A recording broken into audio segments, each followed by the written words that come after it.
One thing is for certain, the theory surrounding leadership and what constitutes good leadership is ever changing.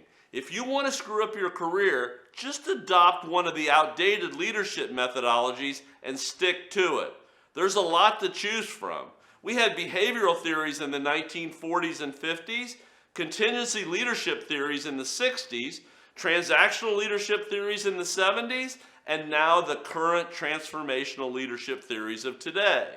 For the 100 years preceding those, we only had the great man theory, which ridiculously suggested that great leaders were born, not made, and that only men could lead. Now, if you subscribe to that theory still, just head back into your cave and ignore the rest of this video. It's not going to help you anyway. The reason leadership theories change so much over the years is that the business environment is dynamic, and those who refuse to adapt eventually fail and perish. One leadership principle has been constant for most of our careers. We all learned in business school about the time-tested Peter Principle.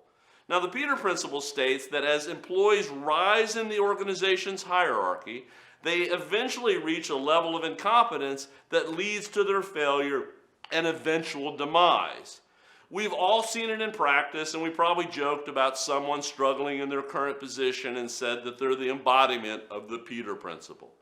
One of the reasons that the Peter Principle is so deadly to corporate careers is that the average person doesn't know when to say no. Most people will not turn down a promotion, especially if it comes with greater pay and prestige, even if they know they're unqualified for the position. Now, there's some good news and bad news associated with this. The good news is that it's highly unlikely that you're going to fail in corporate America today because you're promoted to a position above your ability. The bad news is that you're even more likely to fail today if you're unwilling or unable to say no to work overload. As corporate America has flattened and restructured the normal organizational structure, it's less and less likely that saying yes to a promotion that makes you unqualified will be what causes you to fail. In the new corporate paradigm, the traditional hierarchy has been substantially eliminated, and leaders work in broader work groups. The new Peter Principle is far more insidious. Instead of promoting individuals, organizational leaders now just keep heaping more and more responsibilities and workloads on their best employees.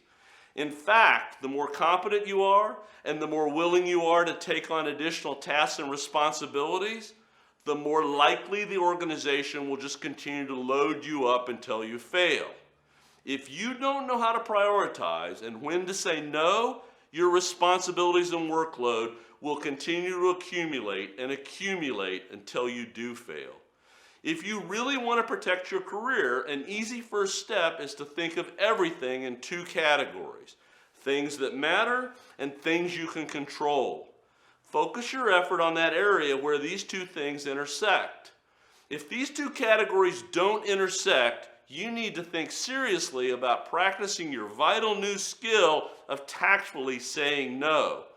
It could mean the difference between being around to make a future impact or not being around at all.